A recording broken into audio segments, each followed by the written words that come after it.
So I just had somebody ask me about the super aminos, and they said, hey man, are you trolling? Those aminos acids are $75 a bottle or whatever.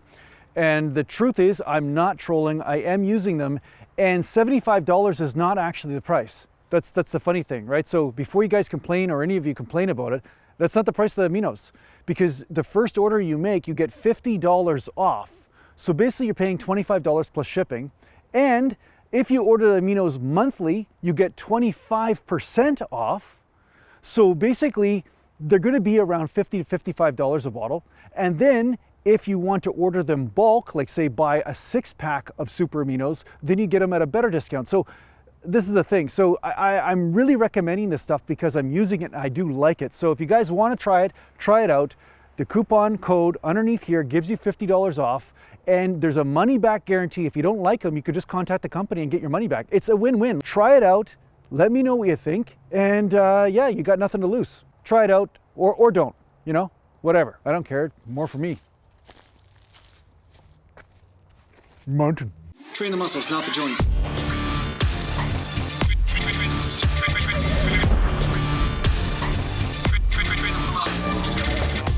Welcome back to Natural Line Bodybuilding, and today I'm going to talk to you a little bit about tricep training. Now, Chris Darling, one of my Patreon supporters, asked me about how to hit the outer head of the triceps.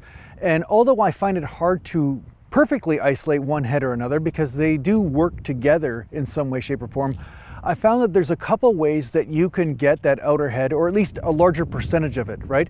And of course, this is going to vary from person to person depending on how they're built, but I'm just going to share what I found to be true for myself, or what might help you hit the external part or the outer head of the tricep. Now, there's a couple standard sort of movements that I've done in the past to try to include the outer head of the tricep as much as possible. One is the reverse grip press down, right? Where basically I face or supinate the palms. So I face the palms towards me and then I extend the triceps, and I notice that I do get a little bit more outer head that way.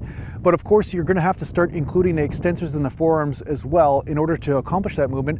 And sometimes that can be distracting depending on, you know, where your weak links are or whatever. But I do find I hit the outer head a little bit like that. Now, the other thing is tricep kickbacks. Now with tricep kickbacks, I find if I do a tricep kickback, but then I rotate the body towards almost like sideways. So my shoulders aren't square to the floor, but basically I bend over and then I rotate the shoulders. Then I notice I get a little bit more of the outer head of the tricep when I'm doing a kickback, but I still notice that I get a lot of long head of the tricep and also a lot of isometric contraction of the shoulder to hold that elbow in place.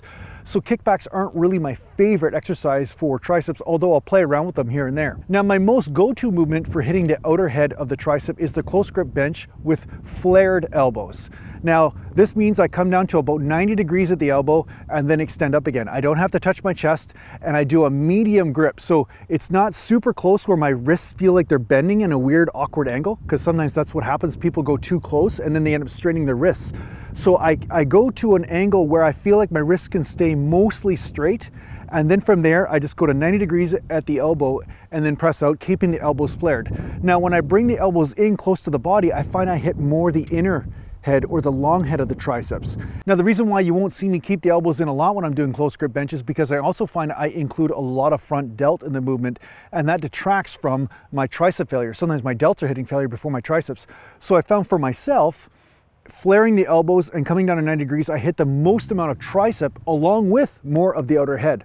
And that seems to give me a little bit better tricep development. Now, finally, I'm coming to a movement that I just started playing around with now, which is hilarious, right? After 30-something years of training, I've never actually played around with this movement, and I'm noticing that I feel it quite well, and I am enjoying the angle, and that is overhead tricep presses. Now, a lot of you guys might not have actually experimented with this. So this is not an extension, it's an overhead close grip bench. So basically what you're doing is you're doing a shoulder press, but you're doing it close grip. So basically I'll have the hands over the head, and then I do standard close grip bench, and I come down to almost the top of my head and then extend up again. And it's about 90 degrees at the elbow once again.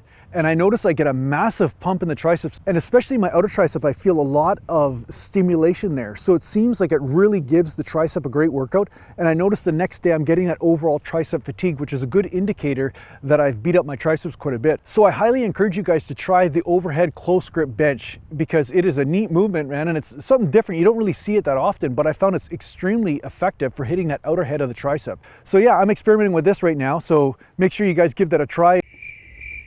and let me know what you think of it, or at least how it's working for your body, because again, it might be different for you, but it is good to experiment with different angles and find out what is great for isolating those specific hard to get areas as opposed to just using the standard movements all the time. I find this freshens your workouts up. It makes it more fun to work out because you're getting pumpy and lumpy in different areas.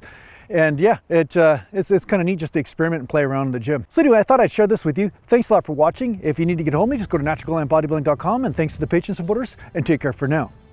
Mountain.